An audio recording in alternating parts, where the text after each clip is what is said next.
देखिए इसमें निकालना है कुल गुणनखंडों की संख्या और अभाज्य गुणनखंडों की संख्या। तो आप पहले सबसे पहले इसको सिंपल फॉर्म में तोड़ लीजिए, ये और टूट सकता है जिसको तोड़ लीजिए। ठीक, आइए तोड़ते हैं।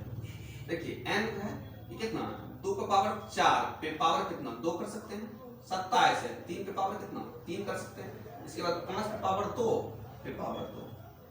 आप जानते हैं एक बात सिखाए थे हम, a पे पावर m होता है, a पे पावर n होता है, इसका मतलब a पे पावर m गुना n होता है। तो देखिए इसमें इसको ऐसे कर सकते हैं, n बराबर कितना हो 2 पे पावर 4 गुना 8 गुना 3 पे पावर 3 गुना 5 पे पावर 4, ये हुआ। अब इसमें निकालना है अभाज्य गुणनखंडों की संख्या, बड़ा आसान है। अभाज्य गुणनखंडों की संख्या, अभाज्य गुणनखंडों की संख्या, गुणनखंडों की संख्या। तो अभाज्य गुणनखंडों की संख्या में कुछ नहीं करते हैं, पावर को जोड़ देते हैं। कितना 8 + 3 + 4 कितना हो गया 15। इसका आंसर कितना हो गया 15। अभाज्य गुणनखंडों की संख्या के लिए कुछ नहीं करते हैं हम लोग, पावर को ऐड कर देते हैं, पावर को जोड़ देते हैं। चलिए आगे अब निकालते हैं कुल गुणनखंडों की संख्या। तो कुल गुणनखंडों की संख्या इसका कितना हो जाएगा, कुल गुणनखंडों की संख्या, कुल गुणनखंडों की संख्या कुछ नहीं, पावर में एक अधिक करते हैं। 8 है 8 + 1 कर देते हैं, 3 है 3 + 1 कर देते हैं, इसके बाद 4 है 4 + 1 कर देते हैं। तो कितना हो गया 9 × 4 × 5। अब देखिए 9 × 20 यानी हो गया 180। इसका आंसर कितना हो गया, कुल गुणनखंडों की संख्या इसमें हो गया 180, अभाज्य गुणनखंडों की संख्या हो गया 15। इस पे हम बहुत बात कर चुके हैं, चलिए थोड़ा आगे। अब देखिए थोड़ा धीरे धीरे हम लोग आगे बढ़ते चले जाएंगे।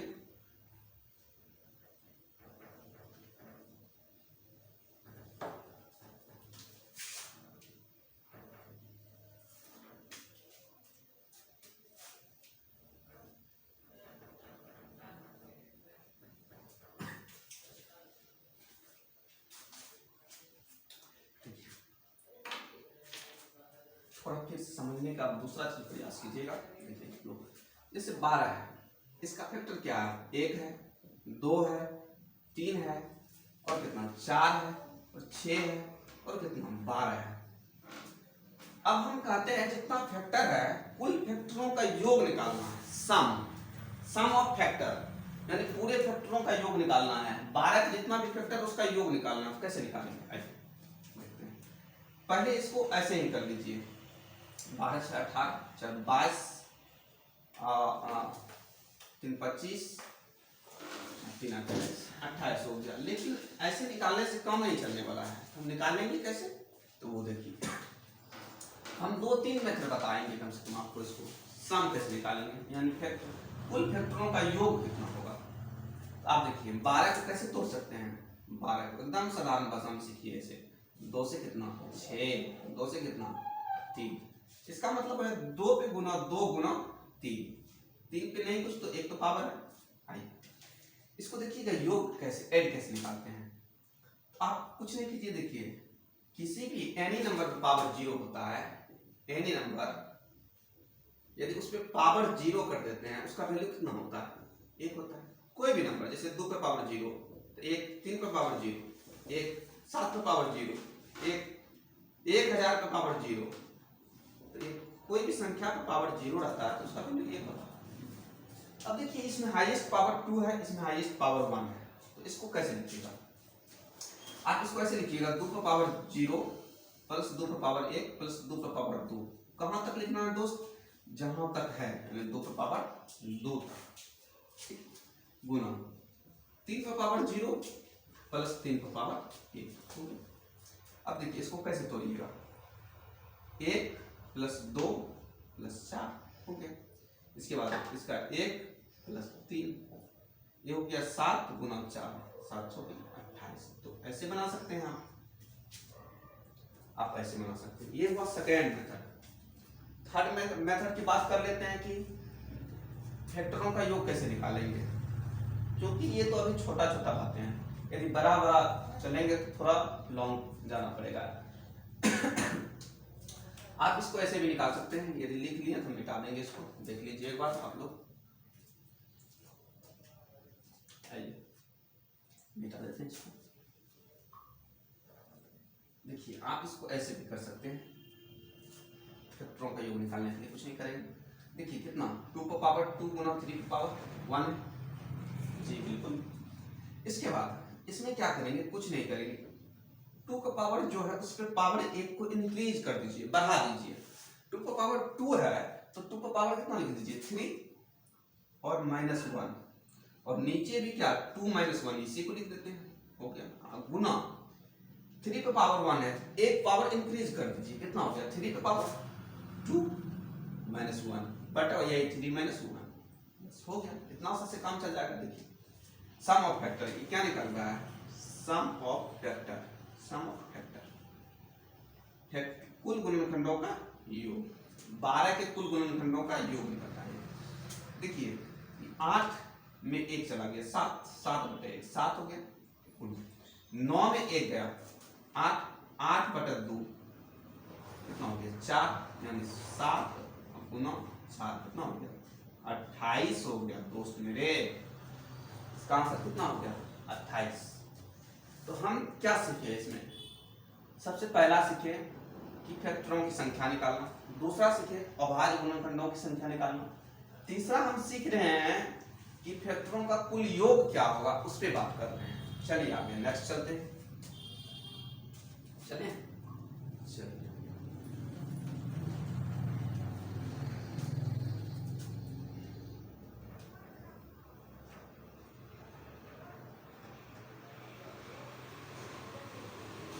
पहले छोटा छोटा लेते हैं, फिर बड़ा बड़ा भी लेंगे, कोई दिक्कत की बात नहीं है।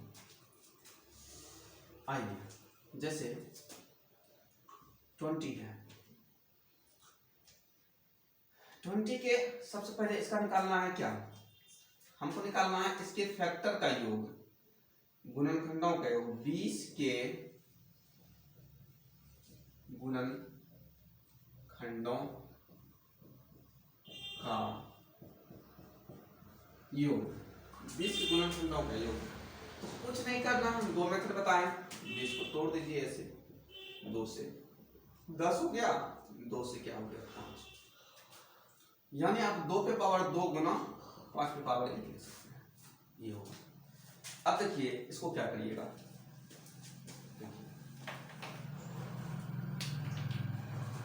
अब देखिए इसको कैसे लिख सकते हैं, इसको कैसे 2 का power 0 plus 2 power 1 plus 2 power 2 plus 2 power नहीं 2 पावर 2 तक ही जाने देंगे इधर। इसके बाद 5 पे पावर 0 प्लस 5 पे पावर 1, यानी 2 पे पावर 2 है, हाईएस्ट पावर कितना है 2, इसलिए 2 तक, 0 से 2 तक चलेंगे। ये हाईएस्ट पावर कितना 5 पे पावर 1, इसीलिए हाईएस्ट पावर 5 पे 1 तक चलेंगे। आप इसको तोड़िए, कितना हो गया 1 प्लस 2 प्लस 4, इसके बाद इसको तोड़िए 1 प्लस 5 हो गया। अब देखिए 4 तो 6 1 7 गुना 6, यही हो गया, कितना हो गया 42। इसका आंसर क्या हो गया 42।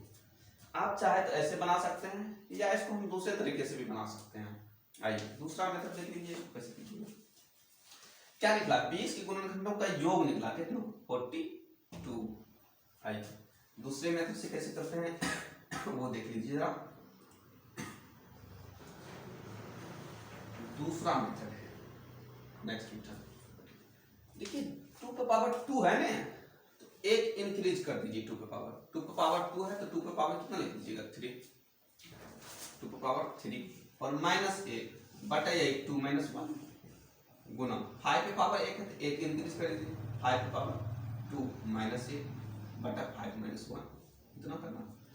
2 पावर 3 तो 8 हो गया, 8 में 1 गया 7 7 बटा 1 7, 25 में 1 गया 24 बटे 4, इससे भाग लग गया कितना हो गया 6 7 42, ऐसे भी 42 आएगा और वैसे भी 42 आएगा। अब देखिए हम क्या सीख रहे हैं निकालने के लिए, 20 के गुणनखंडों का योग निकालने के लिए सीखे। हम क्या सीखे 20 के गुणनखंडों का योग निकालने के लिए सीखे। आइए थोड़ा थोड़ा बड़ा क्वेश्चन करते हैं।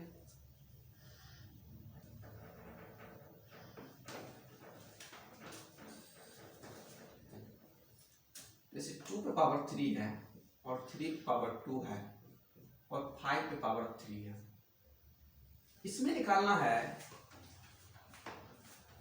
कि गुणनखंडों का योग, गुणनखंडों का योग निकालना है। इसका जो गुणनखंड होगा, इसका जो फैक्टर होगा, इसका योग क्या होगा, सम ऑफ फैक्टर निकालना है।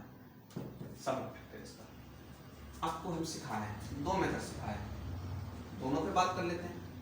2 पे पावर 3 यही है, 2 पे पावर 3, 2 पे पावर 3 को कहां से 0 से लेके 3 तक चलेंगे। अब देखिए ऐसे 2 पे पावर 0 प्लस 2 पे पावर 1 प्लस 2 पे पावर 2 प्लस 2 पे पावर 3। इसके बाद 3 पे पावर 2 देखिए 3 पे पावर 0 प्लस 3 पे पावर 1 प्लस 3 पे पावर 2 गुना 5 पे पावर 0 प्लस 5 पे पावर 1 गुना 5 पे पावर 2 प्लस 5 पे पावर 3। हाईएस्ट पावर तक चलेंगे, यही तो करते हैं। देखिए इसका कितना हो गया 1 प्लस 2 प्लस 4 प्लस कितना 8। इसको कर दीजिए 1 प्लस 3 प्लस 9। इसके बाद इसको कर लीजिए 1 प्लस 5 प्लस 25 प्लस 1 2 5। अब जोड़ लीजिए इसको 8 4 12 3 15 गुना 9 3 12 1 13। इसको 25 हो गया 150 156। आप इसको जब गुना कर लीजिएगा, यहां से कम आपका बचता है, ये गुना भाग हम नहीं करेंगे। यहां जब इसको आप गुना कर लेते हैं तो निकलेगा आपका फैक्टरों का योग। फैक्टरों का योग मतलब गुणनखंडों का कुल योग जो आएगा, ये गुना करने पर प्राप्त होगा। यहां से आप लोग गुना कर लीजिएगा, यही आंसर आएगा। ये हुआ दूसरा मेथड। आइए तीसरे मेथड की बात करते हैं। ऐसे तो इस हिसाब से फर्स्ट मेथड हुआ, लेकिन यदि फैक्टर उस हिसाब से करते हैं बचपन जैसे तरीके से, तब तो बहुत लंबा चला जाएगा। आइए तीसरा मेथड जो है उस पर बात कर लेते हैं। इससे कैसे बनाएंगे इसको, कुछ नहीं करना है। 2 पे पावर 3 है तो 2 पे पावर क्या कर दीजिए, एक अधिक कर दीजिए 4। 2 पे पावर कितना 4 माइनस 1 बटा 2 पे पावर 2 माइनस 1। सेम लिख देते हैं। 3 पे पावर 2 है तो क्या करिएगा, एक अधिक कर दीजिए 3 पे पावर 3 माइनस 1 बटा कितना, यही 3 माइनस 1।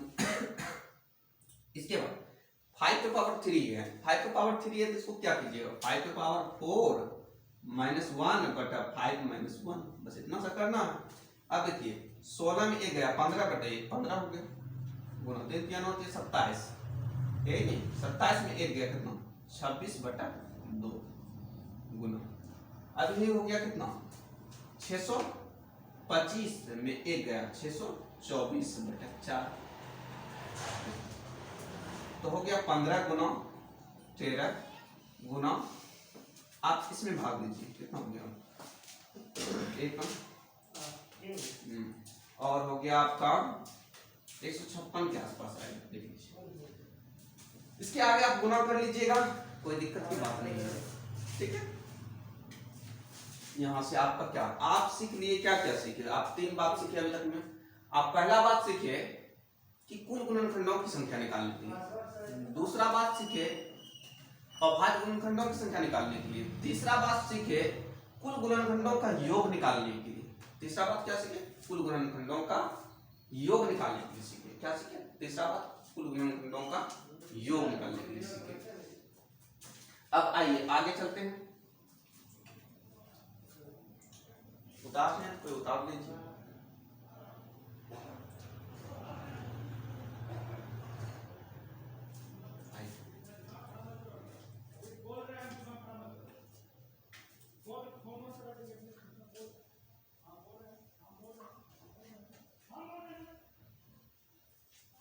अब देखिए फिर नया चीज सीखने का प्रयास करेंगे। देखिए 12 का गुणनखंड लिखे हैं, 1 है 2 है 3 है 4 है 6 है 12 है। अब इसको हम क्या करें, प्रोडक्ट करना चाहते हैं, अब हम इसको गुना करना चाहते हैं। अब हम कहते हैं 12 के सभी गुणनखंडों का गुणनफल क्या होगा। 12 के सभी गुणनखंडों का गुणनफल क्या होगा। इसका मतलब हम ये कहना चाहते हैं 1 गुना 2 गुना 3 गुना 4 गुना 6 गुना 12। आप देख लीजिए 1728 के आसपास आएगा इसका रिजल्ट। इसका रिजल्ट क्या आएगा 1728। लेकिन एक बात बताइए, क्या ऐसे संभव है सबका गुणनखंड फैक्टर निकाल के इसके बाद गुना करना? नहीं है संभव। तो हम क्या करेंगे इसके लिए, हम देखिएगा प्रोसेस। आप देखिए क्या करते हैं, हम क्या बोले 12 के सभी गुणनखंडों का गुणनफल क्या होगा, यानी 12 के सभी गुणनखंडों का गुणनफल, 12 के सभी गुणनखंडों का गुणनफल क्या होगा, क्या होगा 12 के सभी गुणनखंडों के गुणनफल का क्या, 12 के जितना भी गुणनखंड है का गुणनफल क्या होगा। देखिए हम कैसे करते हैं इसको, आइए समझिएगा। ऐसे इतना लॉन्ग नहीं करने का, समझिएगा। 3 बात सीखिए, चौथा बात हम सीखने के लिए तैयार हैं। 12 को कैसे तोड़िएगा, तो ऐसे तोड़िएगा 2 पे पावर 2 गुना 3 पे पावर 1। तो हम इसमें सबसे पहला काम जो करते हैं नंबर ऑफ टोटल फैक्टर निकाल लेते हैं। क्या निकालते हैं, नंबर ऑफ टोटल फैक्टर। तो हम सिखाएं नंबर ऑफ टोटल फैक्टर निकालने के लिए क्या करते हैं, number of total factor, number of total factor, number of total factor, total factor. आप जानते हैं टोटल फैक्टर निकालने के लिए कुछ नहीं करते हैं, इससे एक अधिक 2 से एक अधिक कितना हो गया 3, अब इससे अधिक 1 तो कितना हो गया 6 हो गया। अब देखिए क्या करेंगे, कुछ नहीं, एकदम हल्का सा। देखिए ये 12 था, या इसी को लिख लीजिए, किसी को भी लिख लीजिए। हमको निकालना क्या, 12 के सभी गुणनखंडों का गुणनफल लें। अब देखिए कितना करेंगे, सीधा 12 ये वाला लिख लीजिए या ये वाला लिख लीजिए, 12 गुना 6 पावर में दीजिएगा कौन, number of total factor, number of total, और इसमें डिवाइड कर दीजिएगा 2 से। कितना हो गया 12 पे पावर 3 है, 12 पे पावर 3 मतलब 1728। ये हो गया आंसर इसका। तो आप देख लीजिए 12 के सभी गुणनखंडों का गुणनफल का योग क्या होगा 1728 होगा। तो ऐसे ही आप क्या करिएगा 12 के सभी गुणनखंडों का योगफल निकाल सकते हैं, इसी तरह 15 के सभी गुणनखंडों का योगफल निकाल सकते हैं, इसी तरह 18 के सभी गुणनखंडों का गुणनफल का योग निकाल सकते हैं। इसी तरह से आप बहुत सारा निकाल सकते हैं इसमें। चलिए एक क्वेश्चन और करवा देते हैं, इसमें कोई दिक्कत नहीं है।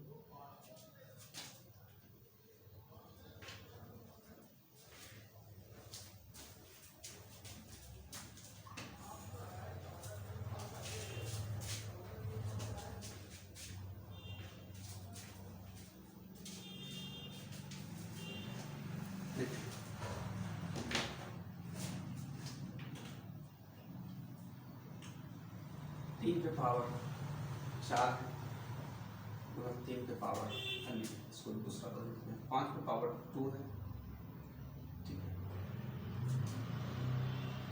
7 पे पावर 2 है, ठीक है। हमको निकालना है इसमें इसके गुणनखंडों का गुणनफल क्या होगा। क्या निकालना है, इसके गुणनखंडों का गुणनफल, नंबर दिया हुआ आपको, और निकालना है इसके गुणनखंडों का गुणनफल का योग। नहीं, गुणनखंडों का गुणनफल क्या होगा, योग तो पहले ही सिखा चुके हैं, योग में क्या करना है, योग हम बता चुके हैं। इसका गुणनफल निकालना है, इसके गुणनखंडों के गुणनफल क्या इसके गुणनखंडों के गुणनफल क्या होगा। हमको क्या चाहिए, गुणनखंडों का गुणनफल, गुणनफल।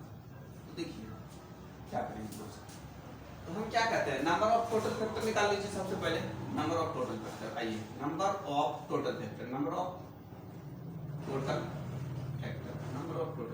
आप जानते हैं ना पावर जितना उससे एक अधिक कर लीजिए, पावर जितना है उससे एक अधिक कर लीजिए, कितना है 4 है 5 हो गया गुना 2 है 3 कर लीजिए, 2 है 3 कर लीजिए, यही हुआ। अब देखिए 5 दिया 15 दिया 45। तो अब इस संख्या को ऐसे लिख लीजिए 3 पे पावर 4 गुना 5 पे पावर 2 गुना 7 पे पावर 2। हम जानते हैं क्या करेंगे 45/2, यही आपको ऑप्शन में मिल जाएगा, ठीक है।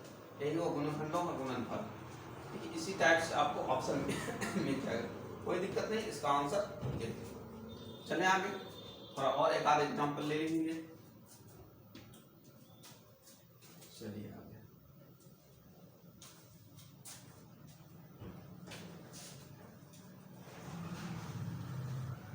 सब को तोड़ना नहीं है लास्ट तक, लास्ट तक तोड़िएगा तो बहुत लंबा आ जाएगा, करोड़ में आने लगता है, 2 करोड़ 10 करोड़ मिलियन में, उतना तोड़ना नहीं है, आपको ऑप्शन में मिल जाएगा। इतना लेवल तक क्वेश्चन पूछता भी नहीं है ऐसे ऐसे सब। आइए चलिए एक क्वेश्चन लेते हैं दूसरा टाइप से। 2 का पावर 3 है, इसके बाद 5 का पावर 3 है, इसके बाद 7 का पावर 3। अब हमको ये निकालना है, इसमें ये निकालना है 2 से विभाजित होने वाला, यानी 2 से जो है 2 का फैक्टर कितना है, 2 का 2 से विभाजित होने वाला कुल फैक्टर कितना है। हम कहना चाहते हैं 2 से विभाजित होने वाला कुल फैक्टरों की संख्या कितना होगा। 2 से विभाजित होने वाले, तो आप देखिए कैसे निकालिएगा 2 से विभाजित होने वाले, कुछ नहीं, सिंपल है। अब देखिए n रहने दीजिए, 2 ले लीजिए कॉमन, क्या बचा 2 को पावर 2 बच गया, बचा 5 पे पावर 3 गुना 7 पे पावर 3, बस इतना सा बात, ठीक है। तो आप देखिए इसमें क्या कीजिएगा, आप इस वाले बात को, बगल वाले बात को इग्नोर कर दीजिएगा, ठीक है, बचा यहाँ, और पावर 1 अधिक करके 2 + 1, इसके बाद 3 + 1, इसके बाद 3 + 1, इसका आंसर देखिए 2 + 3 हो गया गुना 3 1 4 4, 4 × 16 थी 48 हो जाएगा आंसर इसका। तो हम इससे आगे भी कल चलेंगे, आज इतना ही रहने देते हैं, आगे कल चलेंगे, बहुत सारा बात किया, और बहुत हम सीजीएल मेंस लेवल तक का बात करेंगे। अभी तो हम बिल्कुल लेवल 1 में चल रहे हैं, हम बहुत अच्छे क्वेश्चन लेके आएंगे, और बहुत हाई लेवल तक, आप जितना लेवल तक पढ़ सकते हैं। आप जान ही रहे हैं, जब शून्य वाला पढ़ा रहे थे नंबर ऑफ जीरो, तो उसमें 3 दिन क्लास लिए थे, 5 दिन उसमें कम से कम क्लास लेते हैं, लेकिन उतना पूछा ही नहीं जाता है। आप कितना लेवल तक करना चाहते हैं आप पे डिपेंड करता है। आप बोलिए सर कि इस लेवल थोड़ा बढ़ाइए, हाई कर दीजिए, हम कर देंगे हाई। ट्रिग्नोमेट्री सिर्फ 1.5 महीना पढ़ा सकते हैं, इसके बाद ट्रिग्नोमेट्री हुआ, इसके बाद आप ज्योमेट्री कम से कम 2 महीना चलता है। तो उस हिसाब से आप जिस लेवल का करना चाहते हैं आप कमेंट कीजिए या बताइए हमको कि कितना किस लेवल तक करना चाहते हैं, हम कर देंगे। ठीक है, धन्यवाद।